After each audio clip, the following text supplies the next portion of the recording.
আমরা আল্লাহ তাআলার প্রশংসা করলাম তার নিজের শেখানো ভাষা দিয়ে, আর প্রশংসা করলাম নবী করিম সাল্লাল্লাহু আলাইহি সাল্লামের শেখানো ভাষা দিয়ে। কারণ তিনি যদি আমাদেরকে এখানে উপস্থিত হতে না দিতেন আমরা কেউ আসতে পারতাম না। তিনি দয়া করেছেন। এবং আপনারা গরমের মধ্যে বসেছেন, গরম লাগছে, অনুভূত হচ্ছে, যদিও বাতাস আছে তারপরেও গরম লাগছে বেশি। মানুষ আল্লাহর কাছে দোয়া করি আল্লাহ তাআলা এই গরমকে স্যাক্রিফাইস করেছে লোকেরা। এখানে যারা এসেছেন মাহফিল কর্তৃপক্ষ কাউকে রিক্সা ভাড়া গাড়ি ভাড়া কাউকে দেয় নেই, ঠিক কিনা এটা? এবং মাহফিল থেকে ফিরে যাওয়ার সময় রাতের বেলায় গরুর গোশত দিয়ে ভাত খাইতে দেবে এমন কোনো আশা ভরসাও নাই। গরুর গোশত তো ভালো, একটা চকলেটও দেবে না মাহফিল কর্তৃপক্ষ, এটা ঠিক কিনা? তো পয়সা খরচ করে এসেছেন পকেটে, বসেছেন গরমের মধ্যে। আল্লাহর কাছে দোয়া করি আল্লাহ তাআলা তোমার বান্দারা তোমার কোরআন শোনার জন্য যতটুকুন স্যাক্রিফাইস করলো, কোরবানি করলো, গরম কষ্ট করলো, এই কষ্টের বিনিময় কিয়ামতের প্রচণ্ড গরমের হাত থেকে তুমি আমাদেরকে আশ্রয় দিও, তোমার আরশের নিচে আমাদেরকে জাগা করে দিও। প্রিয় ভাই সব, আপনারা সবাই এসেছেন কোরআন শুনতে। কি শুনতে এসেছেন বলুন? আর আমিও এসেছি কোরআন শোনাতে। তবে আমি তো কোরআন শোনাতে পারবো না, সেই ইলম তো আমার নাই। সুবহানাকা লা ইলমা লানা ইল্লা মা আল্লামতানা। আল্লাহ যদি কিছু বলার তৌফিক দেন তাহলে বলতে পারবো। লোকেরা মুফাসসিরে কোরআন আমাকে বলে, কিন্তু আমি তো নিজে জানি আমি কি, আমি কোরআনের তাফসিরের নগণ্য ছাত্র মাত্র। আল্লাহর সাহায্য কামনা করি। আলাইহি তাওয়াক্কালতু ওয়া ইলাইহি উনীব। তিনি যদি দয়া করে কিছু বলার তৌফিক দেন তবে আমি বলতে পারবো ইনশাআল্লাহ। আল্লাহ যেন তেমন কিছু কথা বলার তৌফিক দেন যা আমাদের জন্য, আমার নিজের জন্য, শ্রোতা ভাই বোনদের জন্য তা যেন কল্যাণকর হয়। আমরা বলি আমিন। প্রিয় ভাই সব, শুনতে এসেছি কোরআন, এটা কার? একটু লক্ষ্য করুন তো। কোরআন হচ্ছে একটি মুজিজার নাম। এটি নবী করিম সাল্লাল্লাহু আলাইহি সাল্লামের জীবনে 3 সহস্রাধিক মুজিজা সংগঠিত হয়েছিল। তার মধ্যে শ্রেষ্ঠ মুজিজা হচ্ছে কোরআন। এই কোরআনের অনেক মুজিজা আপনারা শুনেছেন। আমি আজকে মুজিজা আপনাদেরকে দেখাতে চাই। শুনবেন না দেখবেন? মানুষে বলে যে দেখতে পারলে শোনে কেডা, তো আমি মুজিজা আপনাদেরকে দেখাই। এরকম একটি সমাবেশ করতে হলে যে কোনো রাজনৈতিক দলের লক্ষ লক্ষ টাকা খরচ করা লাগবে, এটা ঠিক কিনা?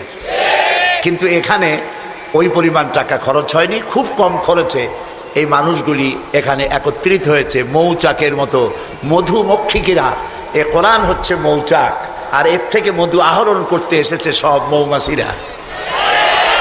তারপরে সমাবেশ হলে, রাজনৈতিক সমাবেশ, চতুর্দিকে পুলিশ আর বিডিআর দাঁড়াইয়া বসাইতে এত চেষ্টা করে, তাও বসতে চায় না। যদিও বসে চিনাবাদাম চাবায়, সিগারেট টানে, এদিক ওদিক তাকায়। কিন্তু লক্ষ্য করুন তো, কোনো পুলিশ বলতেছে বসেন বসেন, কোনো বিডিআর কাউকে পিটাইতেছে, কেউ চিনাবাদাম চাবাইতেছে। শুধুমাত্র কোরআনটা শুনতে আসছে। কোরআনটা শুনতে আসলে যদি এই শৃঙ্খলা, এই শান্তি, এই নিরাপত্তা যদি চোখের সামনে দেখা যায়, তাহলে এই কোরআনের আইন যদি দেশে চালু হয় তাহলে দেশটা জান্নাতের মতো হয়ে যাবে। এটাই কোরআনের চিরন্তন মুজিজা। সুবহানাল্লাহ বলি আমরা। প্রিয় ভাই সব, আমি ছোট্ট একটি ভূমিকা দেব, তারপরে আলোচনায় চলে যাব। আমি আপনাদেরকে দীর্ঘক্ষণ কষ্ট দেব না ইনশাআল্লাহ। কোরআন আল্লাহর বাণী। এর মধ্যে যা আছে সব কথাগুলি কার? একটি কথাও মানুষের তৈরি করা নয়। এর বিসমিল্লাহ থেকে শুরু করে সূরা নাস পর্যন্ত সবটা কার? নাজিল করেছেন তিনি। এবং এটি একজন ফেরেশতার মাধ্যমে নবীদের কাছে এসেছে। ফেরেশতা নাম কি আপনারা জানেন? সবাই জানেন, হযরতে জিবরাইল আলাইহিস সালাম। তার মাধ্যমে এগুলি নবীদের কাছে, নবী করিম সাল্লাল্লাহু আলাইহি সাল্লামের কাছে নাজিল হয়েছে। একদিনে হয় নাই, সময় লেগেছে কয় বছর? 23 বছর। তখন তো প্রেস ছিল না, টেলেক্স নাই, ফ্যাক্স নাই, কম্পিউটার নাই, রেডিও নাই, টেলিভিশন নাই। নবী করিম সাল্লাল্লাহু আলাইহি সাল্লাম মুখস্থ করেছেন, টেপ রেকর্ডার ছিল না, নিজে মুখস্থ করেছেন। আর শক্ত হাড্ডি, চামড়া, কাঠ এবং সেই সময় যে সব কাগজ পাওয়া গেছে মোটা, ওর উপরে লিপিবদ্ধ করতে বলা হয়েছে। রসুলের ভয় ছিল যেই কোরআনের একটি আয়াত একটি জের জবর জন্য ছুটে না যায়, সেজন্য নিজে মুখস্থ করার জন্য খুব তাড়াহুড়ো করতেন, জিহ্বা নাড়াচাড়া করতেন। আল্লাহ দেখলেন রসুলের খুব কষ্ট হচ্ছে। আল্লাহ রাব্বুল আলামিন কোরআনে কারীম মুখস্থ করতে রসুলের কষ্ট হচ্ছে, এটি দেখে বললেন লা তুহাররিক বিহি লিসানাকা লিতাজালা বিহি। ও নবী, কোরআনে কারীম মুখস্থ করার জন্য আপনার জিহ্বা এত নাড়াচাড়া করার কোনো প্রয়োজন নাই। আমার জিবরাইল যখন আপনার প্রতি কোরআন অবতীর্ণ করবে, আপনি তখন তার সাথে একবার মাত্র উচ্চারণ করবেন, আপনার সিনার ভিতরে গোটা কোরআন শরীফ মুখস্থ করায় দেওয়ার মালিক আমি আল্লাহ। আমি আপনার মুখস্থ করায় দেব। আপনি তো লিখতে পড়তে জানেন না, নামও সই করতে পারেন না। আমি আপনাকে মুখস্থ করার তৌফিক দেব, আপনি তেলাওয়াত করতে পারবেন সে তৌফিক দেব, আর তেলাওয়াত করে মানুষকে বুঝাইতে পারবেন সে তৌফিকও আপনাকে আমি দান করব। নবী করিম সাল্লাল্লাহু আলাইহি সাল্লাম কোরআন মুখস্থ করতেছেন, আর ইসলাম প্রচারের সব থেকে বড় হাতিয়ার হচ্ছে এই কোরআন। এই কোরআন তিনি তেলাওয়াত করতেছেন, কোরআনের তেলাওয়াত শুনে লোকেরা পাগল হয়ে যাচ্ছে। সুবহানাল্লাহ বলেন। কোরআন কি সুন্দর! আপনি যদি তাড়াতাড়ি পড়েন মনে হবে যেন আপনি প্রবন্ধ পড়ছেন, আর যদি থেমে থেমে পড়েন মনে হবে যেন কবিতা পড়তেছেন। এত সুন্দর মিল, এর গতিময় ছন্দ, এর সাবলীল প্রাঞ্জল ভাষ্য এবং এর গতিশীলতা, এর বাচনভঙ্গি, এর শব্দ বিন্যাস কিয়ামত পর্যন্ত সকল সাহিত্যকে নিচে ফেলে দিয়ে কোরআনের এই সাহিত্যিক মান কিয়ামত পর্যন্ত সর্বোচ্চ থাকবে, এর কাছেও কেউ ভিড়তে পারবে না। এই জন্য নবী করিম সাল্লাল্লাহু আলাইহি ওয়াসাল্লাম বলেছেন লা তুহসা আজাইবুহু ওয়ালা তুবলা গারাইবুহু। এই কোরআন কোনোদিন পুরাতন হবে না, এই কোরআন কোনোদিন জীর্ণ হবে না, এর আশ্চর্যকারিতা এবং বিস্ময়কারিতার কোনো শেষ হবে না। ফিহে মাসাবিহুল হুদা, এটি হচ্ছে কোরআন হচ্ছে হেদায়েতের মশাল, ও মানারিল হিকমা, এবং এটা হচ্ছে বিজ্ঞানের সুউচ্চ মিনার। এই যে বিজ্ঞানের আবিষ্কার হচ্ছে, বিজ্ঞানের আবিষ্কার যত বাড়বে কোরআন বোঝা তত সহজ হবে। সুবহানাল্লাহ। নবীজি কোরআন তেলাওয়াত করছেন আর অমুসলিমরা ইসলাম কবুল করে চলছে। কাফেরেরা সচেতন হয়ে গেল, আমাদের লোকগুলি তো আর ধরে রাখতে পারবো না, সব তো মুহাম্মদ সাল্লাল্লাহু আলাইহি ওয়াসাল্লামের পিছনে লাইন লাগাইছে। তখন তারা হযরত ওমরকে লাগিয়ে দিল যে এই লোকটাকে যেখানে পাওয়া যায় সেখানে মারো। হযরত ওমর রাদিয়াল্লাহু তাআলা আনহু তখন জাহিল, তিনি কাফের ছিলেন, মারার জন্য নেমে গেলেন। কোথায় পাওয়া যায় খুঁজতে খুঁজতে জানা গেল যে তিনি মসজিদে হারামে নামাজ পড়ছেন। পেছনে গিয়ে ওমর দাঁড়িয়েছেন, অপেক্ষা করছেন যে ঠিক আছে নামাজ পড়তেছে, নামাজ পড়াটা শেষ হোক, তারপরে আচ্ছা তরে দেখব। নবী করিম সাল্লাল্লাহু আলাইহি ওয়াসাল্লাম নামাজের মধ্যে তেলাওয়াত করতেছেন জোরে জোরে। এখন আপনারা বুঝুন, এ কোরআন শরীফ হচ্ছে আল্লাহ, তেলাওয়াত করছেন যার উপরে নাজিল হয়েছে তিনি। এখন শুনতে কত মজা হচ্ছে। হযরত ওমর তিনি বলছেন যে আমি মনে মনে ভাবলাম যে মুহাম্মদ সাল্লাল্লাহু আলাইহি ওয়াসাল্লামকে এইসব কথা জেনে শিখায়। উনি তো কোনো স্কুল কলেজে যায় নাই, মাদ্রাসায় যায়নি, কই পান এত সুন্দর সুন্দর কথা, নিশ্চয়ই জেনে শিখাচ্ছে। হযরত ওমর বলেন আমি যখন মনে করছি নবীজিকে মুহাম্মদ সাল্লাল্লাহু আলাইহি ওয়াসাল্লামকে জেনে কথাগুলি শিখিয়েছে, অমনি তিনি নামাজের ভিতরে তেলাওয়াত করলেন ইন্নাহু লাকাউলু রাসূলিন কারীম। এটি একটি মহান বার্তাবাহকের বর্ণনা। হযরত ওমর চিন্তা করলেন সর্বনাশ, আমি মনে মনে চিন্তা করছি জেনের কথা, আর উনি জবাবে বললেন না জেনের কথা না, এটা সম্মানিত বার্তাবাহক তিনি বর্ণনা করেছেন। হযরত ওমর বলেন আমি মনে মনে ভাবলাম জেন যদি না শিখিয়ে থাকে তাহলে তলে তলে কোন ফাঁকে যেন মুহাম্মদ সাল্লাল্লাহু আলাইহি ওয়াসাল্লাম কবি হয়ে গেছেন, কারণ এত সুন্দর মিলিয়ে মিলিয়ে কথা তো আর শুনি নাই কখনো।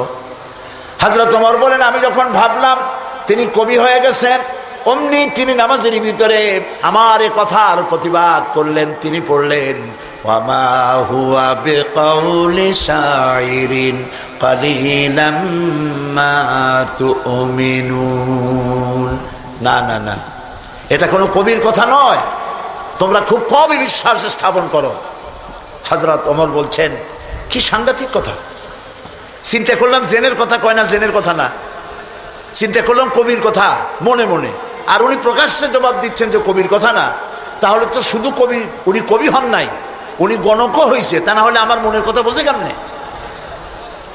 হযরত ওমর বলেন আমি যখন মনে মনে চিন্তা করলাম তিনি গণক হয়েছেন, অমনি নামাজের ভিতরে তিনি আমার এই কথারও জবাব দিয়ে দিলেন। তিনি পড়লেন ওয়ালা বিকাউলি কাহিনিন কালিলাম মা তাযাক্কারুন। না, এটা কোনো গণকের কথা নয়।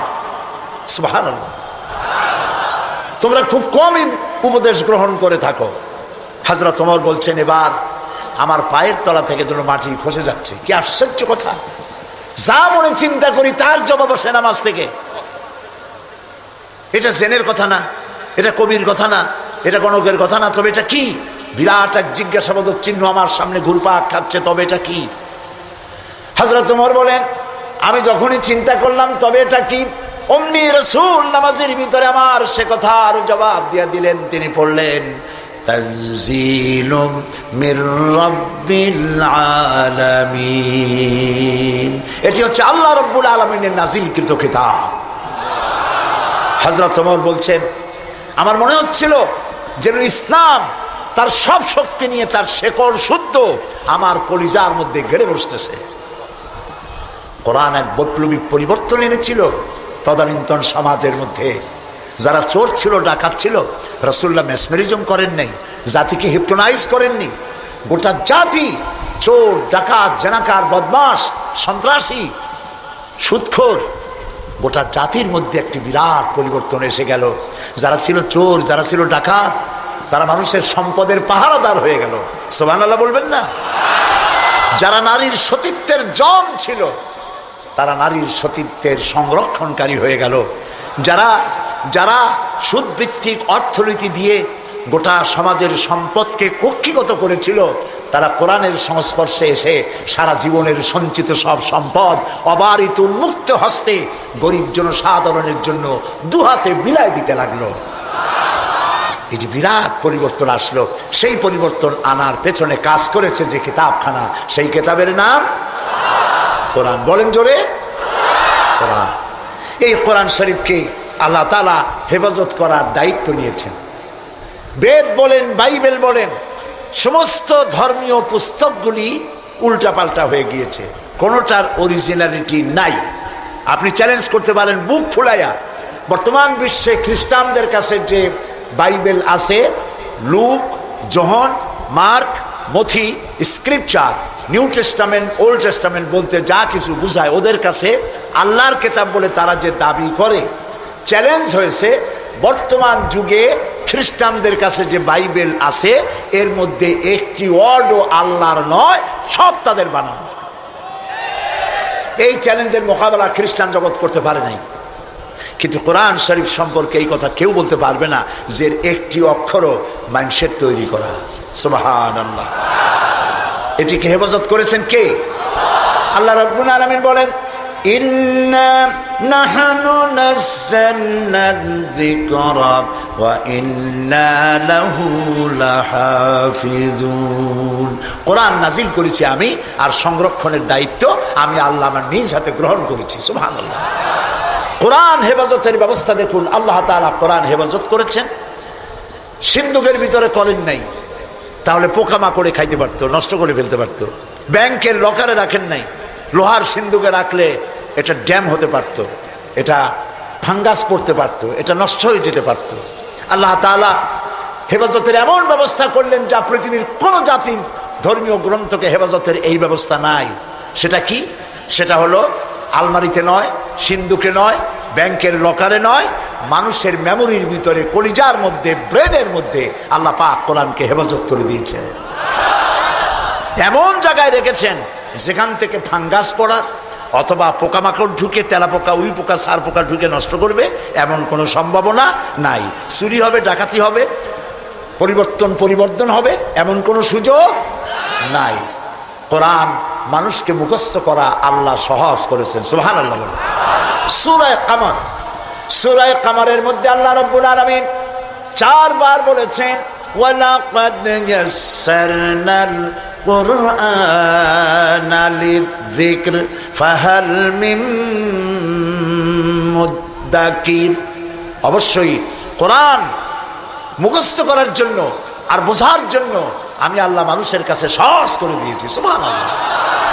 মানুষ এখন মুখস্থ করতেছে। কোরআন যারা মুখস্থ করছে তাদের সংখ্যা, এক জরিপে জানা গেছে সারা পৃথিবীতে কোরআন যারা মুখস্থ করেছে তাদের সংখ্যা 5 কোটি ছাড়াই গেছে। ময়মনসিংহে হাফেজ নাই, আছে সর্বত্র। সেবার লন্ডনে এক মাদ্রাসায় আমাকে দাওয়াত করা হলো, হেফজখানা। যারা মুখস্থ করেছে কোরআন তাদের মাথায় পাগড়ি পরাবার জন্য। এখন মাদ্রাসা মুখস্থ করা, কোরআন মুখস্থ করার মাদ্রাসা লন্ডনে হয়েছে, আলহামদুলিল্লাহ। কোন ইসলাম ডুবাই দেবো, মিটাই দেবো, যতই চিল্লা, এটা বন্ধ করার ক্ষমতা পৃথিবীর কোনো মানুষের নাই। এটা বন্ধ করার ক্ষমতা বুশের নাই, বুশের বাবেরও নাই। সুবহানাল্লাহ বলে। প্রিয় ভাই সব, সেই ইংল্যান্ড আজ আর নাই যে ইংল্যান্ডে এখন থেকে 150 বছর আগে মাত্র একটা মসজিদ ছিল। সেই ইংল্যান্ডে এখন মসজিদের সংখ্যা 8000 ছাড়াই গেছে। কেমনে বন্ধ করবা ইসলাম? ফেরাউন যত চেষ্টা করছে মুসারে আসতে দেবে না। আল্লাহ মুসা আলাইহিস সালাম নিয়ে ফেরাউনের ঘরেই লালন পালন করছে, ঠিক কিনা? তো সেই মাদ্রাসার ছাত্রদেরকে মাথায় পাগড়ি পড়াতে পড়াতে 10-12 দিন ছেলে, ছোট্ট একটা ছেলে আসছে, এতটুকু স্যার। আমি জিজ্ঞেস করলাম এ কি? আমি মনে করছি সে বোধহয় আন্দাজে আসছে পাগড়ি নেওয়ার জন্য। তাই বললাম এ কি? বলে যে এর মাথায় তো পাগড়ি দিবেন কেন? কয় যত হাফেজ। আশ্চর্য, কত বয়স কত? কয় 7-7.5 বছর হবে। সুবহানাল্লাহ, আমার চোখে পানি এসে গেল। আমার কাছে মনে হলো যেন আল্লাহ তাআলা প্রশান্ত মহাসাগরকে একটা ঝিনুকের মধ্যে আল্লাহ তাআলা ঢুকাই দিয়েছে। কোরআনের হেফাজতের মালিক কে? আরো জোরে বলুন। তিনি হেফাজতের দায়িত্ব নিয়েছেন। এখন এই কোরআন থেকে আমি কিছু কথা আলোচনা করতে চাই স্বল্প সময়ের মধ্যে। আলোচনা করব সেই জায়গা দিয়ে, যেই জায়গাটির দিকে আলোচনা করলে পরে আমাদের আকীদা দুরস্ত হয়ে যাবে। আল্লাহ তো সংখ্যা বেশি চান না, আল্লাহ চান কোয়ালিটি। কোয়ান্টিটির প্রয়োজন না, কোয়ালিটির প্রয়োজন। 313 জন মুসলমান দিয়ে যা হয়েছে, আজকে পৃথিবীতে 150 কোটি মুসলমান দিয়ে তা হচ্ছে না, ঠিক কিনা বলেন? সত্য কিনা? এমন সময় তো ছিল যখন মুসলমানেরা একটা খেজুর ছিঁড়ে ছিঁড়ে 8-10 জন দাঁতে লাগাইয়া চাবাইছে। 1 গ্লাস পানি অনেকজন মানুষের ঠোঁট ভিজিয়ে তারপরে লড়াই করেছেন। এরপরে গোটা পৃথিবীর অর্ধেকটা পৃথিবী মুসলমানদের পায়ের উপরে চুমো খেয়েছে। আজ মুসলমানের সংখ্যা বেড়েছে কিন্তু কোয়ালিটি বাড়ে নাই। কোয়ালিটি বাড়াবার জন্য ফাউন্ডেশন হচ্ছে তাওহীদ, তাওহীদে বিশ্বাস, শিরক থেকে বাঁচা আর তাওহীদে বিশ্বাস স্থাপন করা। এই আকীদা যদি মজবুত না হয় তাহলে আমাদের সংখ্যা যতই বাড়ুক, কাফের এবং দুশ্মনদের সামনে আমরা হেয় প্রতিপন্ন, লাঞ্ছিত হতে বাধ্য হব। সেই জন্য আমি আপনাদের সামনে একটি জায়গা থেকে আলোচনা করতে চাই। তার আগে শয়তানের ওয়াসওয়াসা থেকে পানাহ চেয়ে নিতে হবে, কারণ শয়তান চায় না যে আমরা আল্লাহর কথা শুনি। শয়তান কি চায়? সেজন্য আল্লাহ তাআলা বলেছেন কোরআন তেলাওয়াতের সময় শয়তানের ওয়াসওয়াসা থেকে আমার কাছে পানাহ চেয়ে নিও। আপনারা সবাই আমার সাথে পড়েন, বিতাড়িত মরদুদ শয়তানের ওয়াসওয়াসা থেকে পানাহ চাই, পরম করুণাময় আল্লাহর নামে শুরু করছি। সূরা লুকমান, 2য় রুকু। ওয়ালাকাদ আতাইনা লুকমানাল হিকমাতা আনিশকুর লিল্লাহ ওয়া মান ইয়াশকুর ফাইন্নামা ইয়াশকুরু লিনাফসিহি ওয়া মান কাফারা ফাইন্নাল্লাহা গানিয়্যুন হামিদ। وإذ قال لقمان لابنه وهو يعظه يا بني لا تشرك بالله ইন্নাশ শিরকা লাযুলমুন আযীম। সাদাকাল্লাহুল আযীম। দুটি আয়াত আমি আপনাদের সামনে তেলাওয়াত করেছি। অর্থ হচ্ছে, আর অবশ্যই আমি লোকমানকে জ্ঞান দান করেছি এবং তাকে বলেছি যে তুমি আল্লাহর প্রতি কৃতজ্ঞ হও। ওমাই ইয়াশকুর ফাইন্নামা ইয়াশকুরু লিনাফসি, আর যে ব্যক্তি কৃতজ্ঞ হয় সে তার নিজের জন্যই কৃতজ্ঞতা প্রকাশ করে। ওমান কাফারা, আর যে ব্যক্তি অকৃতজ্ঞ, ফাইন্নাল্লাহা গানিয়্যুন হামিদ, আর জেনে রেখো আল্লাহ তাআলা কারো কৃতজ্ঞতার, কারো প্রশংসার মুখাপেক্ষী নন, তিনি হামিদ, নিজের থেকে নিজেই প্রশংসিত। এটি হলো আমার তেলাওয়াতকৃত আয়াতের তরজমা। এখন এই আয়াত থেকে কিছু কথা আমি আপনাদের সামনে আলোচনা করতে চাই। ফ্যানটা আমার দিকে একটু ডাইরেক্ট করে দেন। সেটা হলো এই, আল্লাহ তাআলা বলছেন ওয়ালাকাদ আতাইনা লুকমানাল হিকমা, আমি লোকমানকে জ্ঞান দান করেছি। লোকমান সম্পর্কে আমাদের অনেকের ধারণা যে লোকমান ছিলেন পয়গম্বর বা নবী বা রসুল ছিলেন। এটি ঠিক নয়। হযরত লোকমান নবী না, রসুল না, তাকে আল্লাহ জ্ঞান দান করেছিলেন। কে জ্ঞান দান করেছিলেন বলুন? আল্লাহ তাআলা তাকে জ্ঞান দান করেছিলেন। হযরত লোকমান ছিলেন একজন বাদশার, একজন রাজার, তিনি ছিলেন কৃতদাস। এখন একদিন বাদশার কাছে খবর এলো যে আপনার যে খাদেম, যে গোলাম লোকমান, সে তো বড় বুদ্ধিমান মানুষ। বলে কেমন?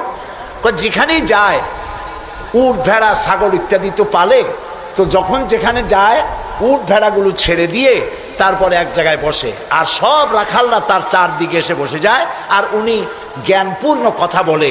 তার জ্ঞানের কথা শুনে মানুষগুলি হা করে তাকায় থাকে। বাদশা মনে করলেন যে আমার ভেড়া ছাগল রাখে, তার যদি হয় এত জ্ঞান, তো তারে তো আমার আটকায় রাখা ঠিক না। আচ্ছা জ্ঞানটা কেমন, তো একটু পরীক্ষা তো করি। একদিন লোকমানকে তিনি ডাকলেন, ডেকে বললেন, লোকমান তুমি এক কাজ করো, আমার যে ছাগলগুলি তুমি পালতেছো, একটি ছাগলকে জবাহ করে ওর ভিতর থেকে ছাগলের শরীরের সব থেকে উৎকৃষ্ট অংশটা আমার জন্য নিয়ে আসো। হযরতে লোকমান একটা ছাগল জবাহ করলেন এবং ছাগলের কলিজা এনে পিরিচে করে ওনার সামনে হাজির করে দিলেন। কয়েকদিন যাওয়ার পর বাদশাহ আবার বললেন, আজকে আর একটা ছাগল জবাহ করো এবং তার শরীরের নিকৃষ্ট অংশটা আমার সামনে নিয়ে আসো। লোকমান আর একটা ছাগল জবাহ করলো এবং ওই ছাগলের কলিজাটা পিরিচে করে এনে হাজির করে দিল। বাদশাহ বলল, আমি শুনছিলাম তোমার নাকি অনেক জ্ঞান, এই বুঝি জ্ঞানের পরিচয়? আমি যেদিন চাইলাম, প্রথম বললাম সব থেকে উৎকৃষ্ট জিনিস আনো, তুমি কলিজা নিয়ে আসলা। সব থেকে নিকৃষ্ট জিনিস চাইলাম, তখনও তুমি নিয়ে আসলা কলিজা। তোমার জ্ঞানের পরিচয় তো পাইলাম না। লোকমান বললেন, হযরত লোকমান হাকিম বললেন, জাহাপানা, আপনি আমার মধ্যে জ্ঞানের পরিচয় কি পেয়েছেন পান নাই সেটা বড় কথা না। বড় কথা হলো এই, শুধু মানুষ না, প্রত্যেক প্রাণীর মধ্যেই আল্লাহ তাআলা একটা জিনিস দিয়েছেন। সেই জিনিসটা যদি ভালো হয় তাহলে প্রাণীটা ভালো। অর্থাৎ মানুষের মধ্যে, প্রাণীর মধ্যে ভালো যদি কোনো জিনিস থাকে তার নাম দিল, তার নাম কলিজা। আর খারাপ যদি কোনো জিনিস থাকে তার নাম দিল, তার নাম কলিজা। এখন লক্ষ্য করুন, লোকমান যে কথা বললেন 1000 বছর আগে, নবী করিম সাল্লাল্লাহু আলাইহি সাল্লাম 1000 বছর পরে পৃথিবীতে এসে সেই একই কথাই বললেন। একই কথাই বললেন। রাসূল কি বললেন? আল্লাহর নবী বললেন, ইন্না ফিল জাসাদে মুদগাতান, মানুষের শরীরের মধ্যে এক টুকরা গোশত আছে। গোশত টুকরা ভালো, গোটা শরীর ভালো। গোশত টুকরা খারাপ, গোটা শরীর খারাপ। আলা ওয়াহিয়াল কালব, সেটা হলো হৃৎপিণ্ড, সেটা হলো কলিজা। তাহলে লোকমান যে জ্ঞান পাইছিলেন, যে জ্ঞানের দ্বারা তিনি এই কথা বললেন, সেই জ্ঞানটা কার ছিল? বলেন কার? আর রাসূল যে জ্ঞান পেয়েছিলেন সেই জ্ঞানটা কার? কাজী আল্লাহর পক্ষ থেকে যে জ্ঞান আসে সেই জ্ঞানের কথা একরকম হয়, কিন্তু বুদ্ধিজীবী, দার্শনিক, তাদের কথা এক হয় না, বিজ্ঞানীদের কথাও এক হয় না। বিজ্ঞানের তো একটা থিওরি এরকম আছে যে বিজ্ঞানের কোনো থিওরি ফাইনাল নয়। বুদ্ধিজীবীদের কথাই ধরুন, কার্ল মার্কস বলেছেন মানুষ পেট সর্বস্ব জীব, আলফ্রেড বলেছেন মানুষ সেক্স সর্বস্ব জীব, আবার ডারউইন এসে বললেন এগুলি তোমরা যা বলো একটাও ঠিক না, মানুষ মোটে মানুষই না। বলে মানুষ কি? মানুষ হলো বান্দর। তো চিন্তাবিদ, বুদ্ধিজীবী, দার্শনিক, তাদের কথায় মিল নাই, নবীদের কথায় মিল আছে না নাই? বলেন, জোরে বলেন, আছে না নাই? আপনি কি এইরকম একজন দুইজন নবীর খবর জানেন? এক নবী বলেছে আল্লাহ এক, আর একজন বলেছেন বেশি হইতে পারে, নাউজুবিল্লাহ। শুনেছেন এরকম? একজন বলেছে মৃত্যুর পরে আরেকটা জীবন আছে, কবর আছে, হাসর আছে, বিচার আছে, সিরাত আছে, মিজান আছে, বেহেশত আছে, দোজখ আছে। আর এক নবী বলছেন নাও থাকতে পারে। এরকম হয়েছে? হয় নাই। আদম আলাইহিস সালাম থেকে মুহাম্মদ সাল্লাল্লাহু আলাইহি সাল্লাম পর্যন্ত সমস্ত নবীদের কথা কয় রকম? স্লোগান কয়টা? সব নবীদের স্লোগান একটি, আর তাদের সবার কথা এক। কারণ তাদের কাছে যে কথা এসেছে একটি অফিস থেকে এসেছে। অফিসটা কার? চিল্লায় বলুন। সমস্ত নবীদের স্লোগান এক ছিল। আদম আলাইহিস সালাম থেকে শুরু করে বিশ্ব নবী মুহাম্মদ রাসূলুল্লাহ সাল্লাল্লাহু আলাইহি ওয়াসাল্লাম পর্যন্ত সব নবীদের স্লোগান ছিল লা ইলাহা ইল্লাল্লাহ, লা ইলাহা, লা ইলাহা ইল্লাল্লাহু মুহাম্মাদুর রাসূলুল্লাহ। সুতরাং দেখা গেল আল্লাহ রাব্বুল আলামিনের থেকে জ্ঞান যারা পায় তাদের কথার মধ্যে কোনো বৈপরীত্য হয় না। হযরতে লোকমান বললেন এই যে কলিজার কথা, দিল, কালব, হার্ট, এটা ভালো সব শরীর ভালো, এটা খারাপ সব খারাপ। মন যদি ভালো হয় হাত ভালো কাজ করবে, বলেন ঠিক কিনা? হাত ওজনে কম দেবে না, মন ভালো ওজনে কম দেবে না, হাত খাদ্যে ভেজাল দেবে না, জমিনের আইল ঠেলবে না, পরনারী স্পর্শ করবে না। সুবহানাল্লাহ বলেন। আর মন যদি খারাপ হয় চোখ শুধু খুঁজে বেড়াবে মেয়ে লোক কোথায়, পাও খুঁজে বেড়াবে খারাপ জায়গা কোথায়, হাত খুঁজে বেড়াবে খারাপ জিনিস কোথায়, ঠিক কিনা? মন ভালো সব ভালো। এই দিল আবার তিন প্রকার হয়। দিল কয় প্রকার? তিন প্রকার। কোরআন থেকে বলছি, দিল তিন প্রকার: সুস্থ দিল, অসুস্থ দিল, মৃত্যু দিল। এই তিন প্রকারের দিল। এখন আসুন অ্যানালাইসিসের মাধ্যমে আমরা দেখি আমাদের কোন দিল। সুস্থ দিল কাকে বলে? আল্লাহ রাব্বুল আলামিন বলেন আল-ইয়াওমা লা ইয়ানফাউ মালুন ওয়ালা বানুন ইল্লা মান আতাল্লাহা বিকলবিন সালিম। এটি হলো সুস্থ দিল। সেই কিয়ামতের দিনে মাল, ধন, সন্তান, সন্ততি কোনো কাজে আসবে না, শুধু উপকারে আসবে প্রশান্ত আত্মা নিয়ে। কেউ যদি প্রশান্ত কাল্ব নিয়ে কেউ যদি আল্লাহর দরবারে উপস্থিত হয় সেই দিলটা কাজে লাগবে। এটা হলো সুস্থ দিল। অসুস্থ দিল কোনটা? ফি কুলুবিহিম মারাদুন ফাযাদাহুমুল্লাহু মারাদা। তাদের দিলের মধ্যে ছিল একটি রোগ, সেই রোগকে আল্লাহ আরো বৃদ্ধি করে দিলেন। অসুস্থ দিলের নমুনা কি? ওয়াজ ভালো লাগে, সিনেমাও খারাপ লাগে না, মসজিদও ভালো লাগে, কীর্তনও খারাপ লাগে না। এই যে দুইটা ভালো লাগে এটি হলো অসুস্থ দিল। এটার নাম কি? আছেন আমাদের সমাজে কয় যে হুজুর ওয়াজ শুনতে খারাপ লাগে না, কিন্তু গান যখন শুনি তাও মজা লাগে, মসজিদও ভালো লাগে, সিনেমাও খারাপ লাগে না। আছেন এরকম লোক? আছে। এটা কেন? এটা হলো এই জন্য যে ইমানের মধ্যে জং ধরে গেছে। সাপে যদি রাত্রে কামড়ায়, রাতের বেলায় সাপে কামড়াইছে, ওজার কাছে যায় লোকেরা। মোমেন শাহীতে ওজা আছে না? ওজার কাছে যায়, যে বলে সাপে কামড়াইছে। এখন ওজা প্রথমে টেস্ট করবে যে সাপটা বিষধর সাপ না বিষহীন সাপ। সাপ তো দুই রকম আছে। যে সাপে কামড়াইলে তাৎক্ষণিকভাবে লোক মারা যায় ওই সাপরে মোমেন শাহীতে কি বলে? কি বলে? গোখরো সাপ। আর যেটা দেখতে খুব রং ছং মোটা টোটাও আছে কিন্তু কামড়াইলে কিছু হয় না, ওইটা কি? জোড়া সাপ। এখন জোড়া সাপ না গোখরো সাপ কামড়াইলো কোনটায় দেখে তো নাই। এটা বোঝার জন্য ওঝা করে কি, সাপে দংশিত ব্যক্তির জিহ্বার উপরে লবণ এবং ঝালওয়ালা মরিচ এগুলো দিয়ে দেয় জিহ্বার মধ্যে। যদি সে বলে পানি পানি লাগে, যত মরিচ দেয় তত কয় পানি পানি লাগে, তাহলে বুঝতে হবে বিষধর সাপে দংশন করেছে। আর যদি সে বলে যে ঝাল লাগতেছে, লবণ লাগতেছে, তাহলে বুঝতে হবে যে জোড়া সাপে কি করছে? দংশন করেছে। এটি হলো সাপ যদি বিষধর হয় তো বিষধর সাপের বিষে সর্বপ্রথম যে কাজটা করে সেটা হলো জিহ্বার স্বাদকে নষ্ট করে দেয়। মানুষের ইমানের জন্য সব থেকে বিষাক্ত সাপ হলো শয়তান। এ যখন মানুষকে ওয়াসওয়াসা দেয় আর শয়তানের ওয়াসওয়াসা যখন মানুষ পড়ে যায় তখন তার ইমানের স্বাদ নষ্ট হয়ে যায়। তখন সিনেমাও ভালো লাগে, মসজিদও ভালো লাগে, ওয়াজও ভালো লাগে, গানও ভালো লাগে। এটি হলো অসুস্থ দিল। এবার মৃত্যু দিল কি? মৃত্যু দিল সম্পর্কে আল্লাহ বলছেন ওয়ালাকাদ যারানা লিজাহান্নামা কাসীরাম মিনাল জিন্নি ওয়াল ইনস লাহুম কুলুবুন লা ইয়াফকাহুনা বিহা।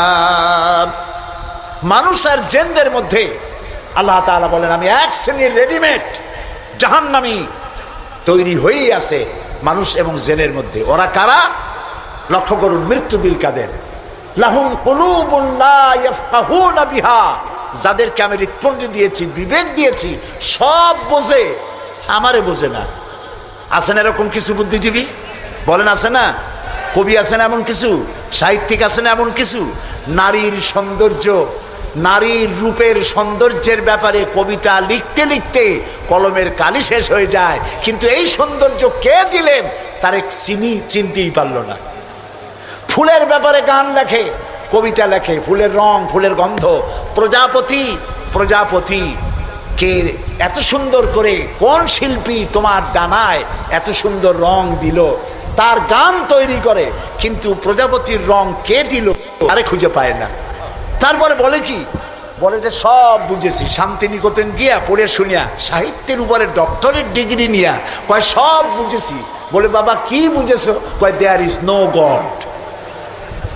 সারা জীবন বসে বুঝলো যে প্রভু বলতে কেউ নাই, আল্লাহ বলতে কেউ নাই। বলে নাউযুবিল্লাহ। লাহুম কুলুবুন লা ইয়াফকাহুনা বিহা, সব বোঝে কিন্তু আল্লাহরে চেনে না। নিজের শরীরটা দেখে, আল্লাহরে খুঁজে পায় না। আহারে, তুমি তো তোমার শরীরটা দিয়েই আল্লাহরে চিনতে পারো। সুবহানাল্লাহ বলে। শরীরটা দিয়ে আল্লাহরে চেনা যায়। এই যে দুটো চোখ, এই চোখ দিয়ে সব সময় আমরা নেগেটিভ দেখি। সব সময় প্রতিটি চিত্র, প্রতিটি মুহূর্তে নেগেটিভকে পজিটিভ করে দেখায় কে? কে দেখায়? সুবহানাল্লাহ। এত সুন্দর দুটি চোখ আল্লাহ দিলেন, চোখের মধ্যে আল্লাহ আবার পানি দিয়ে দিলেন। পানি মানে কান্নার পানি না, এমনি চোখে পানি আছে। আপনি চোখে পলক মারেন, পলক মারেন না? কথা না বললে বুঝি কি? এই যে পলক মারেন, এটা কি ইচ্ছে করে মারেন না অটোমেটিক হয়? অটোমেটিক হয়। ইচ্ছে করে মারলে ফটর ফটর করতো। আপনি নিজের অজান্তেই চোখগুলি পলক মারে কেন? আল্লাহ রাব্বুল আলামিন মানুষের কল্যাণের জন্য এমন অটোমেটিক ব্যবস্থা করে তিনি রেখে দিয়েছেন। শহরে, বন্দরে, গ্রামে, নগরে, গঞ্জে বাতাসের ভিতরে পলিউশন আছে, রোগের জার্ম আছে, বাতাসের ভিতরে উড়ে বেড়ায়, অনবরত চোখের ভিতরে প্রবেশ করে চোখ নষ্ট করে দিতে পারে। এই জন্য রব্বুল আলামিন চোখের ভিতরে পানি ধরনের একরকম মেডিসিন রেখে দিয়েছেন। প্রতি মুহূর্তে চোখ পলক মেরে মেরে চোখকে আল্লাহ তাআলা ক্লিন করে দিতেছেন। শরীরের ভিতরে একটা শরীর দিয়ে আল্লাহকে চেনার জন্য যথেষ্ট। এই শরীরে আল্লাহ অসংখ্য রগ রেশা দিয়েছেন। মাথা থেকে শুরু করে পা পর্যন্ত যতগুলি নার্ভ আছে, সবগুলি নার্ভ ছিঁড়ে ছিঁড়ে যদি জোড়া লাগানো যায়, পুরা পৃথিবী একবার ঘুরে আসা যাবে। সুবহানাল্লাহ করতে ইচ্ছে করে না? আর যদি পাশাপাশি সাজায় রাখেন, 3 একর জমিন লাগবে একটা মানুষের রগ সাজায় রাখতে।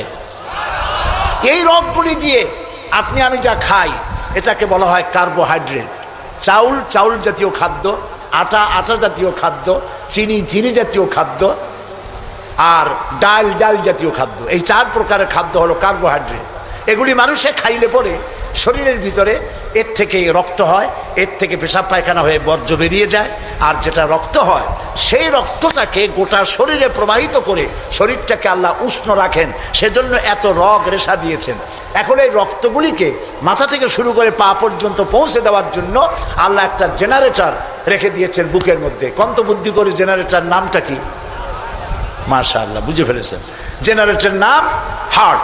সেটা অনবরত সিস্টোলিক অ্যান্ড ডায়াস্টোলিক এভাবে করে সম্প্রসারণ, সংকোচন এরকম করতেছে।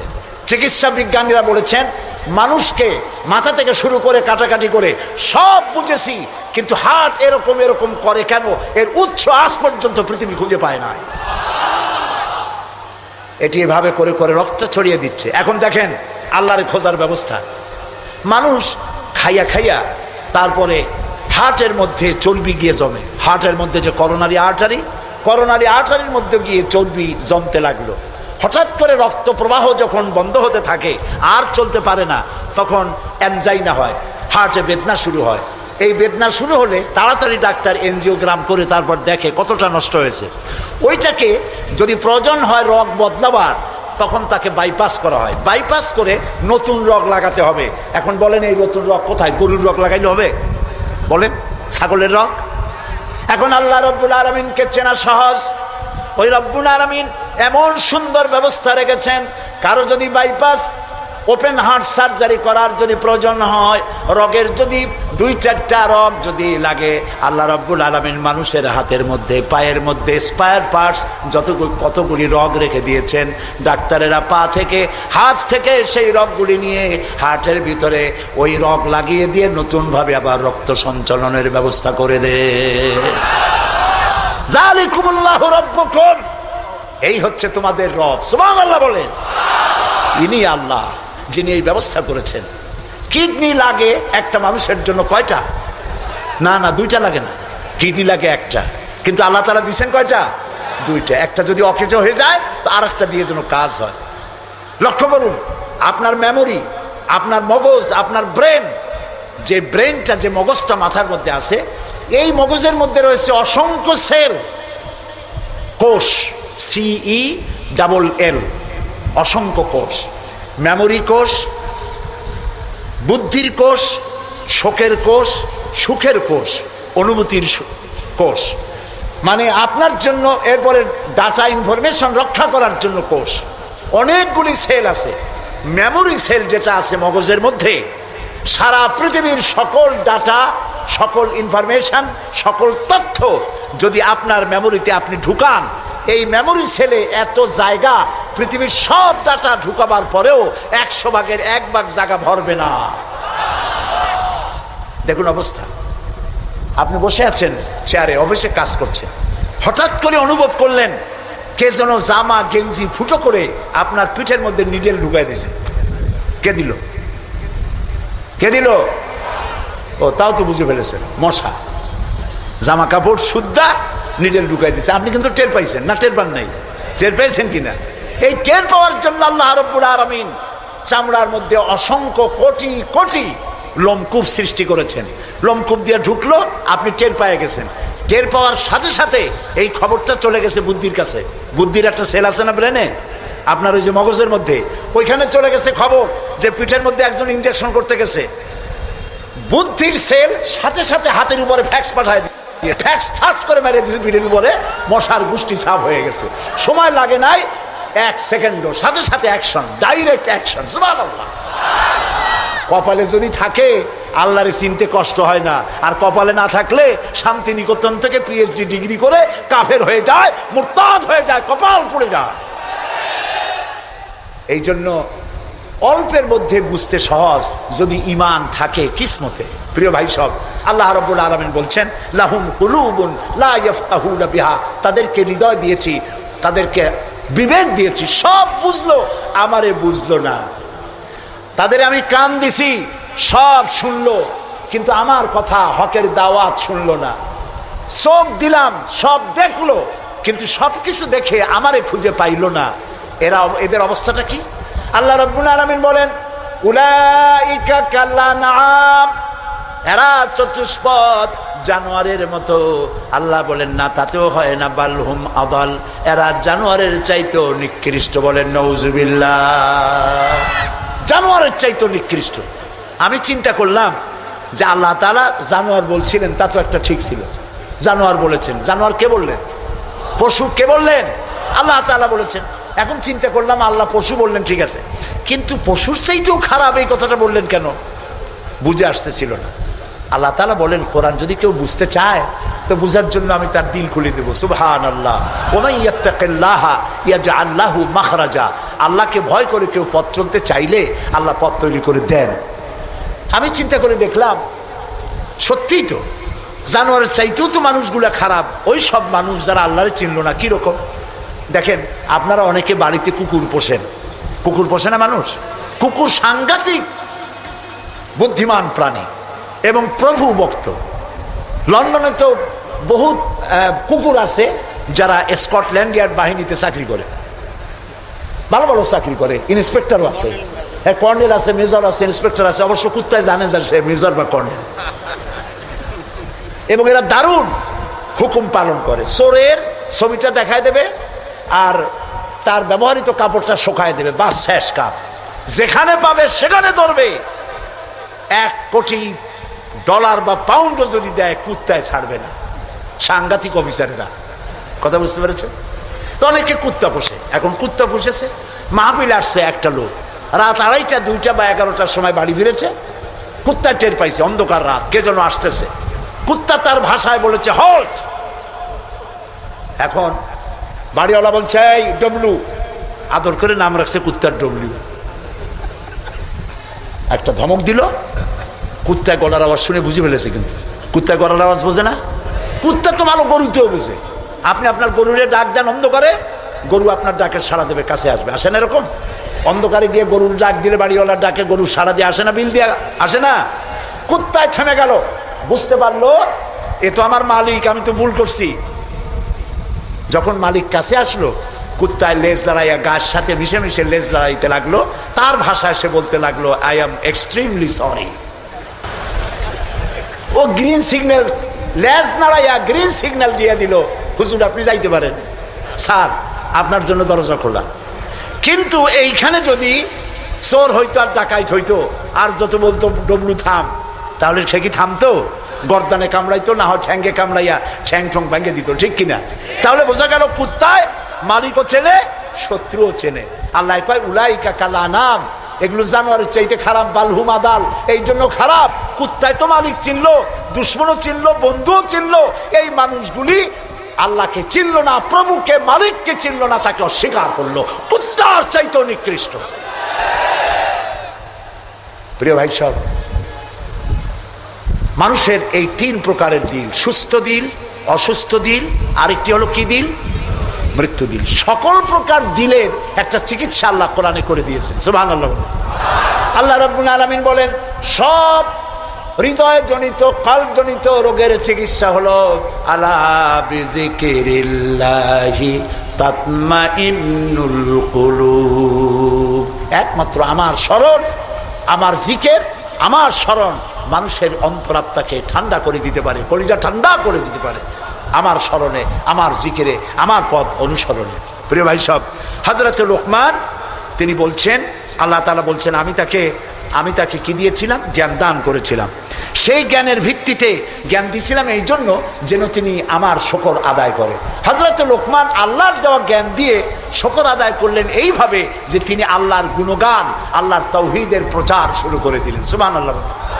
আল্লাহ তাআলা বলছেন ওমা ইয়াশকুর, যে ব্যক্তি কৃতজ্ঞতা স্বীকার করে তা তার নিজের জন্য, আর যে করে না সে তার নিজের ক্ষতিই করে।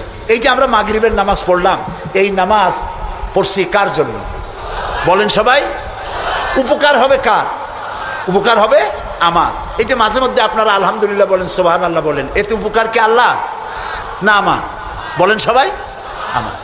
তাম পৃথিবীর এটা এই জন্য যে আল্লাহ তাআলা বিরাটত্ব, খুব লক্ষ্য করুন, আল্লাহ তাআলা বিরাটত্ব, মহানত্ব, শ্রেষ্ঠত্ব এবং মর্যাদার যে স্তরে আল্লাহ তাআলা আছেন, আমরা শুকর করে, প্রশংসা করে, সেজদা করে সেই স্তর থেকে 1 ডিগ্রি উপরে উঠাইতে পারবো না।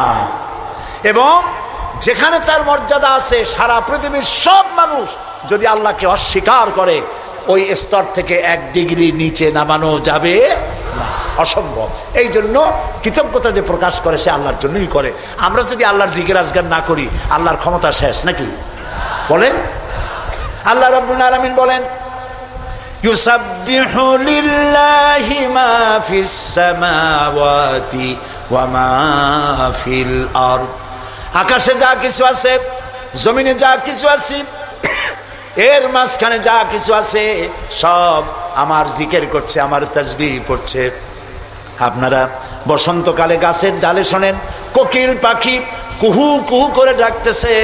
আল্লাহ রাব্বুল আলামিন বলেন ওয়ালাকিন লা তাফকাহুনা তাসবিহাহুম, তোমরা ওদের তাসবিহ বোঝো না, তোমরা শোনো কুহু কুহু, আসলে সে ডাকে আল্লাহু আল্লাহু। বউ কথা কম। আছেন একটা পাখি? মমন সাইতে নাই আছে? ছোটবেলা থেকে শুনতেছি বউ কথা কও, বউ কথা কও। ওর বউ এত অভিমান করলো কেন? কথা মোটে কয়ই না। আসলে বউ কথা কও আমরা শুনি, আর আল্লাহ বলছেন ওয়ালাকিন লা তাফকাহুনা তাসবিহাহুম, ওরা আমার জিকির করছে তোমরা বোঝো না। মানুষ বুঝবে কেন? মানুষ তো আন্দাজে যা শোনে শব্দের সাথে আপনি যা মিলাবেন তাই কিন্তু হয় ভাই। যেমন ট্রেন ছাড়ছে, ট্রেন যখন ছাড়লো তো প্রাথমিক আওয়াজ শোনা যায় যাচ্ছি যাব, যাচ্ছি যাব। যখন জোরে চলে তখন শোনা যায় যাচ্ছি যাব, যাচ্ছি যাব, এরকম শোনা যায়, ঠিক না? শব্দের সাথে এরকম যা মিলাবেন তাই হবে। এক ব্রিটিশ নাগরিক নাকি আসছিল বাংলাদেশে, আসে দেখে জমিনে চাষ করতেছে এক লোক দুপুরবেলা। তো তারে গিয়ে ব্রিটিশ জিজ্ঞেস করতেছে, ব্রিটিশ নাগরিক জিজ্ঞেস করতেছে ইংলিশ, বেটা হাউ ডু ইউ ডু? তো কৃষক বলতেছে আমার বুঝি খাইয়ে খেয়ে কাম নাই, এখন তোমার সাথে আমি এই চাষ ছাড়িয়ে দিয়ে হাডুডু খেলবো, এটা কথা হইলো নাকি? মানে শব্দের সাথে মানুষ যা মিলাইতে চায় তাই মেলে। আল্লাহ তাআলা বলছেন তোমরা যা শুনতে পাও, পাখিগুলি তার কলকাক করতে, বাতাস তার শনশন রবে, নদীগুলি তার কুলুকুলু নাদে, পাতাগুলি তার মর্মর শব্দে, যত আওয়াজ শুনতে পাও এগুলি সব নিছক আওয়াজ নয়, সবগুলির ভিতর থেকে আমার জিকির, আমার তাসবিহ হতেছে আল্লাহু আল্লাহু আল্লাহু আল্লাহু। হযরতে লোকমান বলেন, আল্লাহ তাআলা শোনাচ্ছেন লোকমানের কথা, وَإِذْ قَالَ لُقْمَانُ لِابْنِهِ وَهُوَ يَعِظُهُ يَا بُنَيَّ لَا تُشْرِكْ بِاللَّهِ। স্মরণ করো সেই সময়ের কথা যখন লোকমান তার ছেলেকে ডেকে বলছেন ইয়া বুনাইয়া, হে আমার কলিজার টুকরা সন্তান। আপনারা কি শুনতেছেন? আমার সাথে থাকুন, তাহলে বুঝতে সুবিধা হবে। হযরতে লোকমান বলছেন ইয়া বুনাইয়া, ও আমার কলিজার টুকরা সন্তান। ওলামারা জানেন যে এখানে হওয়া উচিত ছিল ইয়া এবনি, ইয়া এবনি, ও আমার ছেলে, কিন্তু আল্লাহ তাআলা শোনাচ্ছেন লোকমান ডেকে বলেছি ইয়া বুনাইয়া, আমার ছেলে। ওইভাবে না বলে তিনি বললেন কি ইয়া বুনাইয়া। বুনাইয়া মানে কি? বুনাইয়া শব্দ এটা হলো তাসগীর করা হয়েছে। এটা বলা হলো হে আমার কলিজার টুকরা, নয়নের পুতুলি, বাবা ধন, সোনামণি। সুবহানাল্লাহ বলেন। দাওয়াতের এটি হলো টেকনিক। আপনি যখন ইসলামের দাওয়াত দিবেন তখন আপনাকে দাওয়াত দিতে হবে মিষ্টি ভাবে। আল্লাহ শিখাই দিয়েছেন উদউ ইলা সাবিলি রাব্বিকা বিল হিকমাতি ওয়াল মাউইজাতিল হাসানা, উত্তম ভাবে মিষ্টি করে সুন্দর করে বৈজ্ঞানিক পন্থায় সুন্দর সুন্দর কথা দিয়া মানুষকে আমার পথে ডাকো। আল্লাহ তাআলা বলছেন সুবহানাল্লাহ। এই জন্য আপনি মেজাজ খারাপ করলে পারবেন না। যে চোরের কাশি রোগ হয় আর যে পীরের মেজাজ খারাপ, এ দুইজন ব্যবসায় ভালো করতে পারবে না। পীরের যদি মেজাজ খারাপ বেশি হয় মুরিদ একটাও পাবে না, আর যদি চোরের কাশি রোগ হয় চুরি করতে গিয়ে পিটান খাওয়া ছাড়া পথ নেই। তো আপনি দিনের দাওয়াত দিবেন, আপনার মেজাজ ভালো হইতে হবে, দাওয়াত দিবেন মিষ্টি করে। রাসূলুল্লাহর কথাটাই দেখেন, আগেই কোন সুবহানাল্লাহ। আল্লাহ রাব্বুল আলামিন বলেন ফাবিমা রাহমাতিম মিনাল্লাহি লিনতা লাহুম ওয়ালাউ কুনতা ফাযযাল গালিদাল কলবি লানফাদ্দু মিন হাওলিক। হে রাসূল, আপনার প্রতি আল্লাহর করুণা হচ্ছে এই যে আল্লাহ তাআলা আপনার দিলটাকে নরম করে দিয়েছেন। সুবহানাল্লাহ। আপনার কাছে যেই আসে সিমেন্টেড হয়ে যায়, কেউ ছিটকে পড়ে না আপনার ব্যবহারের কারণে। রাসূলের ব্যবহার, সুবহানাল্লাহ বলেন, সুবহানাল্লাহ। কি ব্যবহার! মসজিদে নববীতে এক বদবী এসে পেশাব করেছে মসজিদে নববীর মধ্যে।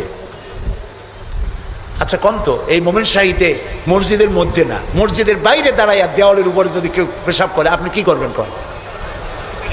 জি বুঝতে পারছি আপনারা কি করবেন। চেহারা দেখি বোঝা যায় আপনারা কি করতে পারেন।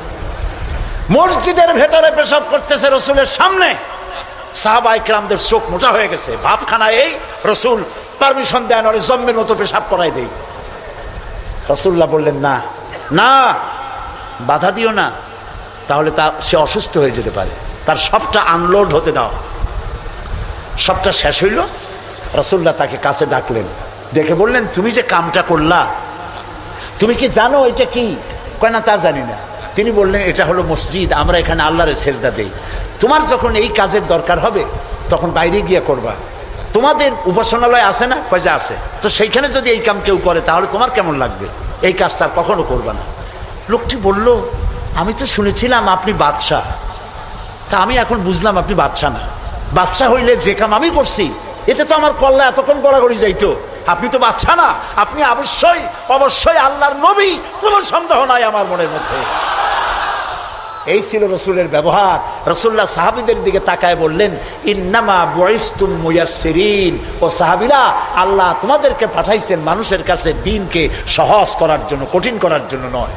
রসুল্লাহ যখন দাওয়াতের লোক পাঠাতেন বলতেন, ইয়াসসিরু ওয়ালা তুআসসিরু, মানুষকে সহজ করে দিন বুঝাও, কঠিন করে বুঝাইও না। বাশশিরু ওয়ালা তুনাফিরু, বেহেশতের খবর দিয়া মানুষকে দিনের পথে ডাকো। জাহান্নাম জাহান্নাম, এটা করলে জাহান্নাম, সেটা করলে জাহান্নাম, জাহান্নামের ভয় দেখিয়ে মানুষকে দিনের রাস্তা থেকে সরিয়ে দিও না। সুবহানাল্লাহ। এই ছিল রসুলের ব্যবহার। তাই মানুষকে দাওয়াত দেওয়ার সময় টেকনিকটা, লোকমানের দাওয়াত ছেলের প্রতি আল্লাহ কত পছন্দ করেছেন। তিনি ডেকে বলছেন, ইয়া বুনাইয়া, ও আমার কলিজার টুকরা, আমার বাবা, আপনি নিজে হাসানা মোমেন সাহিদ এমন বখাটে ছেলে, মাথায় উল্লুকের মতো চুল, হাতে ভাল্লুকের মতো নখ, গলায় সোনার সেন, এরকম মোমেন সাহিদে নাও থাকতে পারে। কিছু পোলাপান আছে মাথায় চুল টুল রাখিয়া একটা কেমন কেমন ভাব, তারপরে গলায় মোটা সোনার চেন, পৌষ মাসের শীতেও সামনের 2-3টে বোতাম খুলে থই, লোকেরা যেন বোঝে উনি একখান কিছু ঝুলাইছে। এইরকম ছেলেকে যদি আপনি তো রাগ করে আছেন, ছেলে আপনার কথা শোনে না, যদি ভাত খাওয়ার সময় ডাকেন, সোনামণি, বাবা, কলিজার টুকরা, নয়নের পুতুলি, আব্বু, একটু কাছে আয়, আহারে, ও যত বড় খারাপ হোক আপনার পায়ের কাছে চলে আসবে। আপনি ওর কপালে একটা চুমা দেন, ওর গালে একটা চুমা দেন, আব্বু, এই যে তুমি জামা কাপড় পরছো এগুলো মাইকেল জ্যাকসনের জন্য শোভা পায়, তুমি রসুলের উম্মত, মুসলমান মায়ের পেটে আসছো, এটা তোমার জন্য শোভা পায় না আব্বু, এই কামটা তুমি করো না, আমার অসম্মান হয় সমাজে। এই কথা বললে হাজার রাত ওয়াজ শোনার চাইতে আপনার এই মধুর ডাকে আপনার ছেলেকে হেদায়েত হতে পারে। হযরতে লোকমান এইটা শিখাইছেন, ইয়া বুনাইয়া, ও আমার কলিজার টুকরা সন্তান। নসিহত শুনে মনে হয় যে ছেলে খুব ছোট, কিন্তু আসলে ছোট না। ছোট ছেলের এত বড় নসিহত করা যায় না। নসিহতের গুরুত্ব বুঝে বোঝা যায় ছেলে ছোট না, ছেলে বড়, কিন্তু ডেকেছেন তিনি সোনামণি বলে। যেমন আমাদের দেশে খোকা আছে, গেদা আছে। আমাদের বরিশালে পিরোজপুরে বাচ্চা ছেলেদেরকে আদর করে ডাকে গেদা, আর বেশি আদর করলে কয় গেদু। মোমেন সাহিত্যে কি কয়? খোকা কয় না? খোকা বা গেদা কিছু বলে তো বাচ্চাদেরকে? গেন্দা, গেন্দা, গেন্দা তো আরো মজা। এখন গেন্দা, জি। তো খোকারে ডাক দিল, এই খোকা, গেন্দু, আরে মেহমান আসছে, একটু চাটা নিয়ে আয়। মেহমান মনে করে গেন্দু বুঝি খুব ছোট, গেদা খুব ছোট। গেদা যখন চা নিয়ে আসলো, দেখা গেল গেদা শুধু ছোটই না, শুধু নিজে গেদা না, কয়েক গেদার বাপও। হযরতে লোকমান ছেলেকে আবেগ ভরা মন দিয়ে ডাকতেছেন, ইয়া বুনাইয়া, ও আমার কলিজার টুকরা সন্তান, শোনো, লা তুশরিক বিল্লাহ, আল্লাহর সাথে কাউকে শরীক স্থাপন করো না। জোরে বলেন সুবহানাল্লাহ। প্রথম দাওয়াত। আমার উচিত ছিল আমার সন্তানকে এই কথা শেখানো যায়, আল্লাহর সাথে শরীক করবা না। ইন্না শিরকা লা যুলমুন আযীম, শিরক হচ্ছে মস্ত বড় জুলম। কে বলেছেন? জুলুম কারে বলে? ওলামারা বুঝবেন। জুলম বলা হয় ওয়াদউস শাই ফি গায়রি মুহাল্লি, যেখানে যে জিনিস রাখার নয় সেইখানে সেই জিনিস রাখার নাম জুলম। যেমন এই টুপি রাখার জায়গা কোথায়? মাথায়। যদি হাঁটুর উপরে থুই তাহলে টুপির উপরে কি করা হলো? জুলুম করা হলো। নৌকা রাখার জায়গা কোথায় বলেন? সেইটা যদি রাস্তার উপরে টানায় থই তাহলে নৌকার উপরে কি করা হয়? জুলুম করা হয়। যে জিনিস যেখানে রাখার ওটা সেখানে রাখতে হবে, উল্টা করলে কি হবে? জুলুম হবে। হযরতে লোকমান বলছেন, ইন্না শিরকা লা যুলমুন আযীম, শিরক হচ্ছে মস্ত বড় জুলম। তাহলে শিরকটা কি? শিরক হলো আল্লাহর কাছে যে সব সাহায্য পাওয়া যায় ওই সব সাহায্য অন্যের কাছে চাওয়া যাবে না। সাহায্য, ওয়াইজা সাআলতা ফাসআলিল্লাহ ওয়াইজা ইসতাআনতা ফাসতাইন বিল্লাহ, ক্বালা নবী সাল্লাল্লাহু আলাইহি ওয়াসাল্লাম। নবী করিম সাল্লাল্লাহু আলাইহি ওয়াসাল্লাম বলেছেন, কিছু চাইতে হলে কার কাছে চাও? অন্যের কাছে চাইলে কি হবে? শিরক হবে। কোনটা একটু বোঝেন। আপনারা বিরক্ত হচ্ছেন না তো? নিতান্ত পেশাব পায়খানার বেগ না হলে মানুষের মধ্য দিয়ে হাঁটবেন না, একটু বলে নিলাম। আমি আপনাদেরকে কাউকে কষ্ট দিতে চাই না। নিতান্ত প্রচণ্ড পেশাব পায়খানার চাপ না হলে মানুষের মধ্য দিয়ে হাঁটা ঠিক না। মুসলমানদেরকে কষ্ট দেওয়াও কবিরা গুনার শামিল। তো আল্লাহ তাআলার সঙ্গে চাইলে পরে চাওয়াটাই শিরক নয়। যেমন আমার ঘরে অনেক সময় মেহমান আসে, আমার ঘরে চা বানাবো, চিনি নেই, তখন আমার ঘরের কাজের লোককে বলা হয় দোতলায় যাও বা তিনতলায় যাও, একটু চা, একটুখানি চায়ের পাতা বা একটুখানি চিনি চাই নিয়ে আসো। এটা কিন্তু শিরক না। আমি বাড়ি বানাইতেছি, টাকায় কুলাইতে পারছি না, আমি দেলোয়ার হোসেন খান দুলু ভাইকে বললাম, ভাই আমরা তো পার্লামেন্টে একসাথে থাকি, আমি তো টাকায় কুলাইতে পারতেছি না, আমার 10 লাখ টাকা দেন। এটা শিরক না। কথা কি বুঝে আসতেছে? কোনটা শিরক? শিরক হলো বিবাহ করেছে 8-10 বছর বাচ্চা হয় না, এই বাচ্চা আপনি কোনো খাজা বাবা কোনো পীরের মাজারে চাইতে পারবেন না, এটার নামই শিরক। আমার অসুখ হয়েছে, আমি রোগ মুক্তির জন্য কোনো পীরের নামে মানত করতে পারি না, হারাম। মানুষের নামে মরা পীর অথবা জীবিত পীর, কোন পীরের নামে মানত এবং তার কাছে আশা পূরণের জন্য যাওয়া জায়েজ নাই, হারাম, হারাম এবং হারাম। সন্তান দেবে কে? চিল্লায় বলেন। সন্তান দেওয়ার মালিক তিনি, তিনি ছাড়া কেউ সন্তান দিতে পারে না। এই দেখুন কোরআন, কোরআনে কারিমে রব্বুল আলামিন বলেন, আমি কাউকে কন্যা দেই, আমি কাউকে পুত্র দেই, কন্যা দেই না, কন্যা দেই তো পুত্র দেই না, আবার কাউকে কন্যাও দেই পুত্রও দেই, আবার কাউকে কিছুই দেই না। ইন্নাল্লাহা আলা কুল্লি শাইইন কাদির। সমস্ত জিনিসের উপরে ক্ষমতা কার? সবাই বলেন আল্লাহ তাআলার ক্ষমতা। আচ্ছা, আরেকটা কথা বলেন, আপনারা জবাব দেন। পীর বুজুর্গ তারা বড় না নবীরা বড়? কারা বড়? মানুষে বোঝে না, সেই জন্য বলে পীর পয়গম্বর। কথা বলতে গিয়ে বলে পীর পয়গম্বর, মনে হয় যেন পীর আসছে আগে পয়গম্বর আসছে পরে। কি অন্যায় কথা। প্রিয় ভাই সব, পীর আর নবী তুলনা দেওয়া মোটেও জায়েজ নাই। তবে একথা আমি বলতে পারি, সারা পৃথিবীর সব পীর, সারা পৃথিবীর সব আলেম সব যদি একত্রিত হয়, একজন নবীর জুতার সমান হবে না। বলেন সুবহানাল্লাহ। তারা আল্লাহর নবী, কোন নবীর কোনো ভুল নাই, গুনাহ নাই, মাসুম, বেগুনাহ। আল্লাহ নিজে তাদেরকে হেফাজত করেন, সুবহানাল্লাহ। এবার দেখুন, আমরা সন্তান চাইতে আমাদের লোকেরা গেল মাজারের কাছে, আর হযরতে জাকারিয়া আলাইহিস সালাম সূরা আলে ইমরান, আমি কি গল্প করতেছি না কোরআন শুনাইতেছি? সূরা আলে ইমরান আপনারা পড়বেন। সূরা আলে ইমরানের মধ্যে আছে হযরতে জাকারিয়া আলাইহিস সালাম বুড়া হয়ে গেছেন, সন্তান নাই, একটাও নাই। তিনি আল্লাহর কাছে ফরিয়াদ করলেন, আল্লাহ আমি একদম বেওয়ারিস হয়ে যাব মরিয়া, তুমি আমাকে একটা সন্তান দিও। একদিন তিনি নামাজ পড়তেছিলেন, নামাজের মধ্যে হযরতে জিবরাইল আলাইহিস সালাম আসলেন। হযরতে জিবরাইল ওহী নাজিল করলেন। আল্লাহ তাআলা বলেন, হে জাকারিয়া, আমি তোমাকে সুসংবাদ দিতেছি, তোমাকে একটি পুত্র সন্তান দেওয়া হবে। পুত্র সন্তানটি জন্মগ্রহণ করার সঙ্গে সঙ্গে নাম রেখে দিও ইয়াহইয়া। ছেলে হবে, সন্তান হবে, সন্তান হবে ছেলে। আর নাম রেখে দিলেন কে? আল্লাহ নিজেই। হযরতে জাকারিয়া প্রশ্ন করলেন জিবরাইলকে, জিবরাইল, আল্লাহ তো বললেন যে আমারে আল্লাহ ছেলে দিবেন, কিন্তু এই ছেলেটা হবে কেমনে? আমি তো বুড়া, সোজা হয়ে খাড়াইতেও পারি না, আমার বউ হলো বুড়ি, আকিম, বন্ধা, বাজা, জিন্দিগিতে বাচ্চা হয় নাই, আমি বুড়া, বউ বুড়ি, বাচ্চা হবে কেমনে? হযরত জিবরাইল জবাব দেন নাই। জবাব দিয়েছেন কে? মাত্র একটি শব্দ দিয়ে জবাব দিয়েছেন তিনি। আল্লাহ তাআলা বলেছেন, কাযালিক, যেমনি ইচ্ছে করি তেমনি বাচ্চা দেব। সুবহানাল্লাহ বলে। আল্লাহ তাআলা কিছু করতে চাইলে তিনি তো কুন ফায়াকুনের মালিক। দুইটা অক্ষর, কোন, কাফ আর নুন, কোন। আল্লাহ বলেন কোন, দেনান দেয়ার হয়ে যায়। সুবহানাল্লাহ। আল্লাহ তাআলা মানুষ বানাবেন, বাপ মা কিচ্ছু দরকার নাই, খালি কতটুকু মাটি হইলেই সারলো। পারছে কিনা বানাইতে? বলেন, নাম কি? দাদাও দরকার নাই।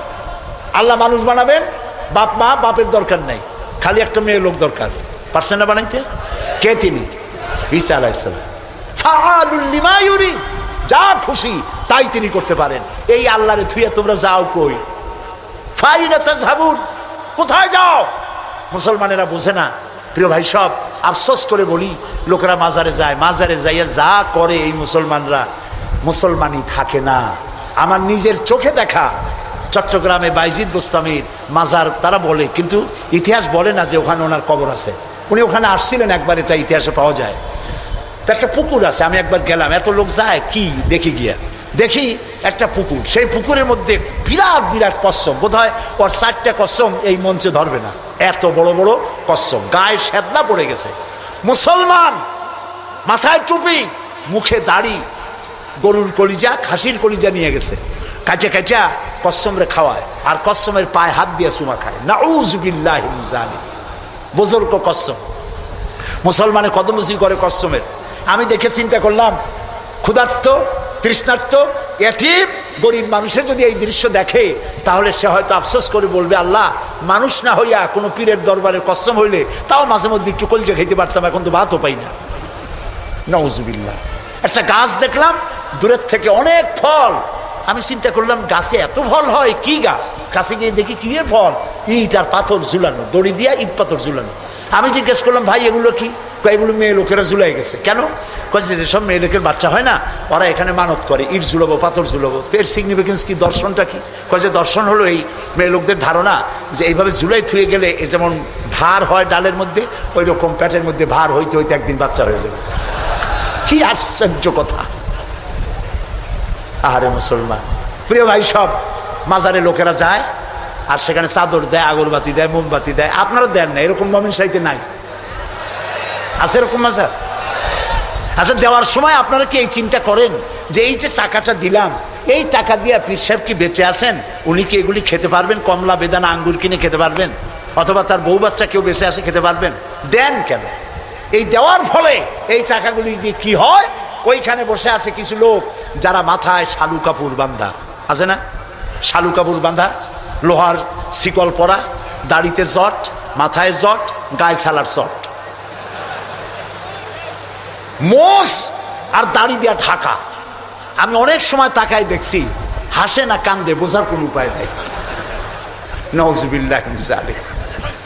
একটারে দেখি ওইখানে বসে গাঁজা খাইয়া কি জানি দূরের থেকে তাকায় দেখছি, ছাত্র জীবনে এরভাবে কি জানি ডলে হাতে, এরকম ডলিয়া তারপরে কলকিতে ভরে দিল টান, চোখ বড় হয়, এরকম ক্রমান্বয়ে চোখ বড় হইতে থাকে। আরে এরপরে কি জানি এরকম একটা কান্দের উপর, নাম জানি না আমি, কান্দের উপর থেকে এইভাবে ঘষে আর বলে, মদিনা যাব কেমন মদিনা। আমি বলি, তুই শয়তান, তুই মদিনা যাবি কেমনে? এত গাঁজা খাইয়া তুই যাবি মদিনায়? এটা কি সম্ভবপর কথা?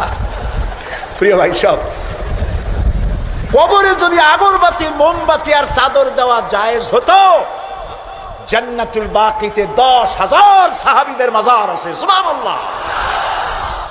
হযরতে ওসমান রাদিয়াল্লাহু তাআলা আনহু শুয়ে আছেন জান্নাতুল বাকিতে। হযরতে আয়েশা আমাদের মা রাদিয়াল্লাহু তাআলা আনহা শুয়ে আছেন জান্নাতুল বাকিতে, উন্মুক্ত আকাশের নিচে। আহারে, হযরতে আব্দুল্লাহ ইবনে মাসউদ রাদিয়াল্লাহু তাআলা আনহু, হযরতে আব্দুল্লাহ ইবনে মাসউদ দেখতে খুব খাটো খোটো ছিলেন, পা ছিল একেবারে ছোট। একদিন হাদিসে এসছে, একদিন তিনি খেজুর গাছে উঠতেছিলেন, নিচে সাহাবীরা দাঁড়ানো, এরপরে তার পাও দেখে ওনারা হাসতেছিলেন, এত ছোট পা, হাসতেছিলেন। রাসূলুল্লাহ বললেন, সাহাবীরা, আব্দুল্লাহর পা দেখে হাসতেছো? কিয়ামতের দিন আব্দুল্লাহর পা যদি এক পাল্লায় রাখা হয় আর ওহদ পাহাড়টা যদি আর এক পাল্লায় রাখা হয়, ওহদ পাহাড় তার পায়ের সমান হবে না। এই হযরতে আব্দুল্লাহ ইবনে মাসউদ রাদিয়াল্লাহু তাআলা আনহু শুয়ে আছেন জান্নাতুল বাকিতে, চাদর নাই, আগরবাতি নাই, মোমবাতি নাই, কিচ্ছু নাই। রাসূলুল্লাহ বলেছেন, জান্নাতুল বাকিতে, বাকি থেকে কিয়ামতের দিন 70,000 আহলে বাকি চাঁদের মতো চেহারা নিয়ে বিনা হিসাবে আল্লাহর জান্নাতে চলে যাবে। ওইখানে চাদর নাই, আর আমরা আমাদের দেশের পীর সাহেবদের মাজারে চাদর দিয়ে, আগরবাতি দিয়ে, মোমবাতি দিয়ে সর্বনাশ করছি। প্রিয় ভাই, সব এটি শিরক, এটা জীবনেও আমরা আর করবো না। রাজি আছেন? রাজি আছেন? কারা কারা রাজি? 2 হাত উঁচু করে দেখা। আলহামদুলিল্লাহ বলি, হাত নামান, বলি আলহামদুলিল্লাহ, জোরে বলেন আলহামদুলিল্লাহ। প্রিয় ভাই, সব কি বলবো, কত কথা বলবো। তানহামা দাগ দাগ শোধ, পম্বা কুজা কুজা নেহাম, সারা অঙ্গে ব্যথা, ঔষধ দেব কোথা, ইঞ্জেকশন দেওয়ার জায়গাও নাই, সব নষ্ট করে ফেলাইছি। কিছু পীর বাইর হয়েছে, কেউ বলে তিনি নাকি সুফি সম্রাট, শুনছেন না? না, সুফি সম্রাট বলেন, নাউযুবিল্লাহ। এমন সব আকীদা, এমন সব কথাবার্তা প্রচার করা হয় যাতে ঈমান নষ্ট হয়ে যায়। কি মারাত্মক কথা তিনি বলেছেন! তিনি বলেছেন, তিনি নাকি স্বপ্নে দেখতেছেন রাসূলুল্লাহ বিবস্ত্র অবস্থায় ময়লার স্তূপে পড়ে আছেন, আর উনি হাত দিয়েছেন, আর অমনি কাপড় চোপড় পরা অবস্থায় তিনি বেঁচে উঠছেন। এর দ্বারা তিনি বলতে চান যে তিনি নাকি মুহাম্মদী ইসলামের পুনর্জীবন দানকারী। বলেন নাউজুবিল্লাহ। প্রথমে তো মুহাম্মদ সাল্লাল্লাহু আলাইহি ওয়াসাল্লামের ইসলাম না, ইসলাম কার? আর উনি পুনর্জন্ম দিতে কে? বিশ্ব আশিকে রাসূল সম্মেলনের নামে শিরক আর বিদআতকে ছড়ানো হচ্ছে। মুসলমানেরা, এইটা নাজাতের পথ না, নাজাতের পথ এইটা। নাজাতের পথ কোনটা? জোরে বলেন। নাজাতের পথ কোরআন, এর দ্বিতীয় কোনো রাস্তা নাই। সেই কথাই হযরত লোকমান বুঝাচ্ছেন। হযরতে লোকমান বলেন, লা তুশরিক বিল্লাহ, ও আমার কলিজার টুকরা সন্তান, আল্লাহর সাথে কাউকে শরীক স্থাপন করো না। ইন্নাশ শিরকা লাযুলমুন আযীম, শিরক হচ্ছে মস্ত বড় জুলুম, এর কাছেও যেও না। প্রিয় ভাই সব, আমরা যদি না খেয়ে থাকি, কে আমাদের খাওয়ায়? আমাদের জাতির পিতার মুখ দিয়ে শুনুন, কে আমাদের জাতির পিতা? এই ব্যাপারে আপোষ করবেন? জীবন চলে যাবে মুসলমানের, এই ব্যাপারে কোনো আপোষ নাই। মিল্লাত আবিকুম ইব্রাহিম, আমাদের জাতির পিতা ইব্রাহিম আলাইহিস সালাম, তিনি কি বলছেন? আল্লাযী হুয়া ইউতঈমুনি ওয়া ইয়াসকিন, আমি যখন ক্ষুধার্ত হই আল্লাহ আমারে খাওয়ায়, আমি যখন তৃষ্ণার্ত হই আল্লাহ আমারে পান করায়। এটাই হচ্ছে তাওহীদ। ওয়াইদা মারিদতু ফাহুয়া ইয়াশফিন, আমি যখন অসুস্থ হই আল্লাহ আমারে রোগ মুক্ত করেন। সুবহানাল্লাহ। যা চাইবেন কার কাছে চাইবেন? প্রিয় ভাই সব, লোকেরা বোঝে না, না বুঝিয়ে সব করে। তাবিজের আর একটা শিরক আছে। অবশ্য মোমেন সাহিত্যে তাবিজের কারবার নাই, এখানেও আছে তাবিজ। আর তাবিজ কোরআন শরীফ দিয়ে তাবিজ লেখে, সেই তাবিজের আবার কায়দা আছে। ধান্দা লাগাবার জন্য বলে খালের পানি, বিলের পানি, পুকুরের পানি, টিউবওয়েলের পানি, সালার পানি, খালের পানি, 7 জায়গার পানি, জাফরানের কালি, এগুলো নিয়ে কাগজের উপরে দাগ দিয়ে তারপর কতগুলি নাম্বার লেখে, 752, 313, 1472, 1771। হাবিজাবি আপনারা দেখেন খুলে, আমি যা বললাম উল্টো একটাও বলছি নাকি? এগুলো লিখা তারপরে লেখে ইয়া জিবরাইলো, ইয়া মিকাইলো, ইয়া ইসরাফিলো, ইয়া আরেকটা কিছু। আমি একজনের গলায় দেখলাম এত বড় তাবিজ, বললাম ভাই এত বড় তাবিজ এর মধ্যে কি? কয় যে সর্বনাশ, এ বলাই যাবে না। বললাম কেন? কয় যে আমার ক্ষতি হবে। কিচ্ছু হবে না ভাই, খোলো তো একটু দেখি। তারপরে তাবিজটা খুললাম, মোমটম ছাড়াইয়া তাবিজ দেখলাম যে ওইভাবে দাগ দাগ দেওয়া, আর চতুর্দিকে লেখা ইয়া বধু হো, ইয়া বধু হো। তা আমি বললাম ভাই এই তাবিজ লিখছে কে? বললো মসজিদের ইমাম সাহেব। ডাকে ইমাম সাহেব আসলাম, বলল ভাই ইমাম সাহেব এই তাবিজ আপনি লিখছেন? কয় হ্যাঁ। তা আমি বললাম ভাই বধু হো কি? কয় হুজুর আমি নিজেও বুঝি না বধু হো কি।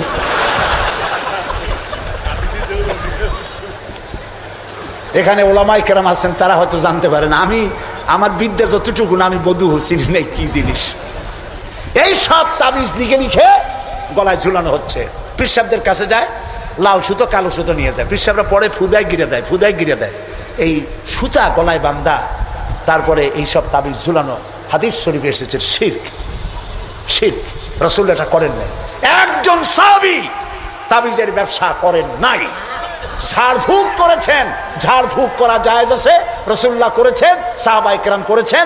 ঝাড়ফুঁকের জন্য কোরআনের মধ্যে 2টা সূরা শুধু ঝাড়ফুঁকের জন্যই আল্লাহ নাজিল করেছেন, একটা সূরা ফালাক আর একটা সূরা নাস। সুবহানাল্লাহ বলেন। মানুষের ক্ষতি করতে পারে, জাদু টোনা করতে পারে, সেজন্য রাসূলুল্লাহ বলেছেন, লক্ষ্য করেন হাদিস, সূরা ফালাক সূরা নাস 3 বার পড়বে ফজরের পরে, 3 বার পড়বে রাতে শোয়ার সময়। পড়িয়া হাতের মধ্যে ফু দিয়া এই হাত দুটো মাথা থেকে শুরু করে শরীরের মধ্যে ডলে দিবে। রাসূলুল্লাহ নিজে এটা করতেন। আল্লাহ রাসূল বলেছেন এই আমল যে করবে, দুষ্ট জিন, দুষ্ট শয়তান, দুষ্ট মানুষের অনিষ্টতা থেকে আল্লাহ তাকে হেফাজত করবেন। সুতরাং এই তাবিজের ব্যবসা ছাড়া উচিত এবং সব রকমের শিরক থেকে মুক্ত হওয়া উচিত। তাহলে আল্লাহ তাআলা আমাদের প্রতি রহম করবেন। আল্লাহ তাআলা জিজ্ঞেস করছেন, ছেলে মেয়ে সুস্থতা অসুস্থতা মানুষের কাছে চাও কেন? আলাইসাল্লাহু বিকাফিন আবদা। আবার শোনেন কে বলতেছেন কথা, আলাইসাল্লাহু বিকাফিন আবদা। আমি আল্লাহ, আমি কি আমার বান্দার জন্য যথেষ্ট নই? আপনারা বলেন অবশ্যই যথেষ্ট। চিল্লায় বলেন অবশ্যই যথেষ্ট। তা আল্লাহ তাআলা যদি যথেষ্ট হন, তাহলে আমরা শিরকের কাছে কেন যাব? আল্লাহ কি পছন্দ করলেন দেখেন, আল্লাহ তাআলা পছন্দ করে লোকমানের কথা উঠাই দিলেন যে শিরক করবো না, শিরক হলো মস্ত বড় জুলুম। এই শিরকের কথা একটি আয়াত পড়ে শেষ করে দেই। আমরা কি আল্লাহর সাথে দেখা করতে চাই বলেন? এটা তো খুব খারাপ কথা হলো। আমি বললাম আমরা কি আল্লাহর সাথে দেখা করতে চাই? এই 4-5 জন করে চাই, আর বাকি লোকের অবস্থা তো খুবই করুন। আমরা কি আল্লাহর সঙ্গে দেখা করতে চাই? এইবার বুঝেছেন, প্রথমে বুঝছিলেন না। আল্লাহ রাব্বুল আলামিন বলেন, ফামান কানা ইয়ারজু লিকা রাব্বিহি ফালইআমাল আমালান সালিহান ওয়ালা ইউশরিক বিইবাদাতি রাব্বিহি আহাদা। যদি কেউ রবের সঙ্গে দেখা করতে চায়, তোমরা যদি আল্লাহর সঙ্গে দেখা করতে চাও, 2টা কাজ করবা। 1 নম্বর হলো ভালো ভালো কাজ করো, নেক কাজ করো। 2 নম্বরে আল্লাহর ইবাদতের সাথে কাউকে শরীক স্থাপন করবা না। শিরক থেকে যদি নিজেকে বাঁচাইতে পারো, আল্লাহর সাথে কিয়ামতে দেখা হয়ে যাবে। সুবহানাল্লাহ বলে।